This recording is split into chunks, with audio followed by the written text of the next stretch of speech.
Hey, welcome back to the channel, All Things Business. Al Thomas here. Today I'm at the park, and this place beautiful, and I just want to have a little walk and talk and sit down here a little bit with you and talk to the grandparents and parents out there today. You know, the school systems don't teach our kids about financial matters, or we don't take time out to spend quality time with them and learning and teaching things that they don't get from schools about financial things. And I want to share with you parents this video you should watch a couple times, and I'm going to sit here and you should have your kids or grandkids as well watch this video as well. Now, this video is going to be talking to the hearts of the young people out there. There's some books I want to share with you that is adequate to help your young people understand. I meant to bring the picture of my son on the jet with me, but I think I left it on a private jet. But anyway, I want to take a step and show you some books that'll bless you. This book is called A Gift to My Kids, to My Children, by Jim Rogers. Jim Rogers is a financial guru when it comes to investments. And he settled over, he left the United States, good old Alabama boy, went to Wall Street, made billions of dollars, retired over in Singapore with his wife and his two kids, and he's teaching his kids Mandarin. That's right, Mandarin. Because he understands Spanish, but he said Mandarin, English, Mandarin is a third language. Everybody is taking over the world, especially with China and everything, and a lot of kids. So he's teaching his kids, they speak it fluently now. And I want to go into this. And in this book, it says A Father's Lessons for Life for Investing by Jim Rogers. Okay? You guys got that? Okay. Now, I'm going to highlight a couple things in this book that I thought was pretty phenomenal. Now, in the book, there it is there, a little bit better. I'm going to go and read something in the book here on page 5 in the book. And in the book on page 5, it says this. And he talks about discouragement. So his kids learn Mandarin, and here's what he said. He said on the second paragraph of page 5, it says, if people around you try to discourage you from taking a certain course of action or ridiculing you for your ideas, take this as a positive sign. In other words, everybody's trying to discourage our kids today. I hope you're not one. In my book, God's Gift, which is on the channel, go listen to it. One of the chapters talk about we're here to encourage our kids, not discourage them. And it talks about that. You know, every kid has a genius inside them. And if you look at the word genius, it says genie in us. We all have it inside of us. But most of the time, we want to live our life through our kids. And he says, if somebody's talking negative, that's a good chance you're on the right track. Because a lot of times people try to protect us from making mistakes. Oh my God, oh my God. No, how do you know it's a mistake? You're judging what they could do. Don't judge them because you can't do it. They possibly could do it. So encourage them. You're supposed to be their champion, their cheerleader. I'm going to go on. On page 15, talks about passion, your passion. It says this on the second paragraph. It says, even early on, I would work for free. I have been able to afford it. People who follow their passion, do not work for money. They go to work because of their passion. They get up each day and cannot wait to have more fun doing what they love doing. And that's what happens. I love helping people. So why do we tell our kids what they should do and should not do? Why do we put them in a framework? Well, it might not be their framework. You know, go to college. Well, they may not need to go to college. A lot of people didn't. Einstein didn't. Bill Gates. I mean, the list goes on and on. So here again, encourage your children. And another thing I want to bring in this book, I'm going to go a couple more things in this book I want to highlight. On page 19, bottom of page 19, it says, live your life with a dream. See, so many of us adults, I hate to say it, don't get mad at me, have lost your dreams. You don't have any dreams because you don't think you'd attain them, so you gave up on your dreams. I always say this, a lot of us have $1 million ideas, but we sell it for $40,000, $50,000, or $60,000 a year incomes, and we give up on our dreams. Listen to this. It says, you see, when you begin something, you may not always have a concrete picture or vision of the future. So true. But if you continue to be passionate and work hard at what you truly love to do, then you will evidently find that your dream will happen. Wow. Now, Parents, I'm not here to make you feel bad, but a lot of you gave up on your dreams years ago. Years ago. Don't do that for your kids. Encourage them. You may not like, but encourage them. Encourage them. Last thing I'm going to talk about in this book, on chapter 6, it says, your education. Learn philosophy, comma, learn to think. And I'll go down here a little bit. In the first paragraph, it says, you must know yourself if you want to accomplish anything in life. Studying philosophy has helped me do just that. The philosophy of believing that I can. I can. I can. I can. I can. So, great book. The next book I want to talk about is Rich Kid, Smart Kid by Robert Kiyosaki. See that? Here again, another great book for kids. Now, I'm going to go into a couple things here. Matter of fact, this book, I actually gave it to my son. I borrowed it from him. I wrote there to my son, and I said this. It said, Avery, enjoy, love, Dad. This book will help you in life. Study it. Not just read it, study it. Wow. Wow. I'm going to dig in here, page 13. It talks about my book and what it talks about, the genes. It talks about all kids are born rich and smart. Wow. They all are. We as parents curve that, tell them what we think they should do. Or, hey, you better get a job doing this. It pays a lot of money. Because it pays a lot of money, it may not be their calling. So understand that. Encourage them, whatever they may be for them. Now, another, chapter 8. This is a good one. My banker has never asked me for my report card. That's so true. When I go buy apartment buildings and anything else, planes, whatever, the banker never asks for my report card. Guys, that doesn't work today. They ask for my financials. Financials.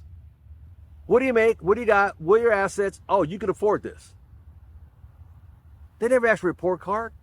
Can you imagine me walking to the bank and buying a big building, an apartment building, and what's your grade point average? I was a D minus. Huh. What does your financial look like? Oh my God. Approved. So education, don't get me, I'm not pushing downing education. Financial education is where we lack at, not academics. We got a lot of academics. We got some people got more degrees than the thermometer, but ain't got no common sense, and or don't have the financial whereabouts. In Robert Kiyosak's book, Rich Dad, Poor Dad, he talks about his dad was the head of education in Hawaii. Smart man, but had no money. Buried in the library every weekend, had no time for his son. And he hung out with his rich dad who had no education, but was a multi-millionaire and owned most of the real estate in Waikiki. So here again, the book says it all. Matter of fact, you adults might need to read it if you haven't read it. So next chapter I like is on chapter 10, Why Savers Are Losers. Why savers are losers. Well, there's nothing wrong with saving, but you got to turn that into investment, because what happens to saving money? With inflation today and the printing of money in every country, not just the United States, your money's worthless every week, every month, every year. You're losing. The dollar's only worth what 90. What was it? 97% is lost. It's only worth 3 cents since it was created. Gosh, look what things cost 2 years ago, 3 years ago. So why are you holding on to it? Why are you holding on to something that's worth? Go get some gold, silver. Young people, go. Hey, that's right. Go get some crypto. Well, what have you done here? Spread this over several of them. Golly, ladies and gentlemen, I hope this. I'm trying to help you. The next page on chapter 11, the difference between good debt and bad debt. Wow, that's a good one. The difference between good debt and bad debt. See, good debt makes you money. Bad debt, you pay. Robert Kiyosaki talks about in his book. I use good debt. All my real estate holdings are all got cash flow because the properties are making me money because the tenants paying me.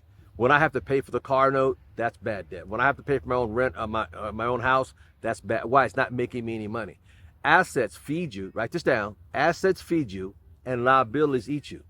And one of the books I say you should go watch and read, is called Rich Dad, Poor Dad by Robert Kiyosaki. And after your kids read Rich Kid, Smart Kid, maybe you have a little study lesson with them too and teach them. They should be okay with that. The next book is a powerful book, very simple book for kids. It's called Who Moved My Cheese? Who Moved My Cheese? Folks, the adult version, this is for the kids. And I love this book because it helps at a young age. It says the values of this series. Matter of fact, Dr. Spencer Johnson, MD, wrote several books. The value of believing in yourself. Kids need that. The value of courage. Wow. The value of being curious. Don't kill their curiosity. Keep it alive. You know, it bugs me. I see people walk through there, can't smile, can't say hello. Their joy is gone. The value of dedication. The value of fantasy. The value of honesty. That's very important. The value of humor. When was the last time you had a good belly laugh? I'm always laughing. The value of imagination. Albert Einstein said imagination. So powerful. Wow. The value of kindness. The value of patience. The value of savings. The value of sharing. And the value of understanding. So important in a kid's book. Who moved my cheese for kids? Now, I want to share something else.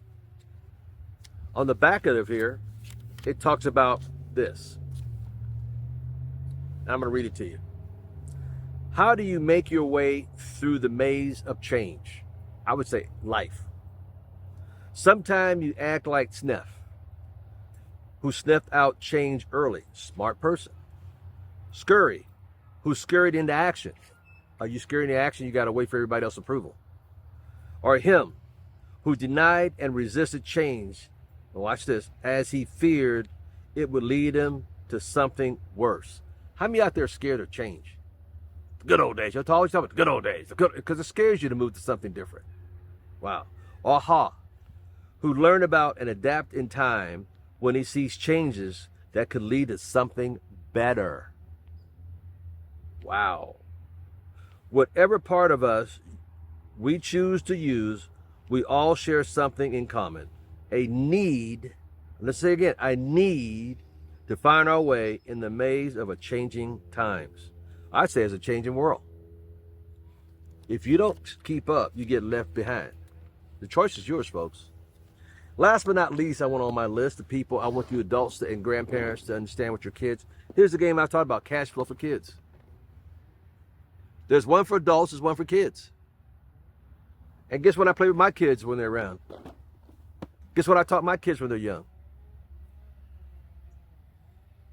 The question is, are you bringing out the genius in your child or genius in your grandkids, or are you suppressing them, telling them what you want them to do, or what society say, or what is the best paying job? Hey, they could have the best paying job, they could hate it because that's not where God wanted them to go or fit in. So give them that opportunity and let the genius in them come out. And as a parent, be there to 100% support whatever it is. You may not like it. Remember, it's their life. You lived yours, and you're still living it. But let them live theirs. Be there to be their best cheerleader. Root them on. These books are powerful. And I got them because they're in my collection for my kids. And I want to do a talk today for you adults out there. Let the kid be a kid. Be there for him. Encourage him or her. That's what life's about. Even though you may have had in your life, you got to get past that. Bring out the genius in your child and let them flourish in a changing world. Things are changing rapidly. Your job might have changed 3 or 4 times, but you adapted, didn't you? That's what I thought. Ladies and gentlemen, be the best parent, be the best grandparents, but be there to support them in their actions and their hopes and dreams and their desires. And if they fall down, be there to pick them up. Be there to encourage them every step of the way. I've always encouraged my kids. I've always encouraged other kids. I always encourage them. I go to schools a couple times a year here in Vegas, and I talk to elementary to high school kids to encourage them because they don't get that at home. And they come to me, Mr. Thomas, I got an idea. Hey, Mr. Thomas, I want to talk to you about this. Hey, Mr. Thomas, my parents said this. Hey, Mr. Thomas, my heart feels this way. I feel so great. See, that's what I'm talking about. When was the last time you sat down and played a game with your kid or grandkid? Turn the TV off. Turn off the cell phone. Get off of Google. Get off that stuff. It blows my mind how I go to dinner and I see 4 people sitting there, mom and dad and 2 kids, and everybody's on their cell phone. Everybody looking down. No conversation. When was the last time you had an honest conversation with your children about whatever they want to talk about, and you sat there and you just listened? Ladies and gentlemen, I hope this blessed you today. Al Thomas here. My heart goes out to you because I want nothing but the best for your family. I hope you got a lot out of today's call. Take care. God bless. We'll see you soon. Bye-bye.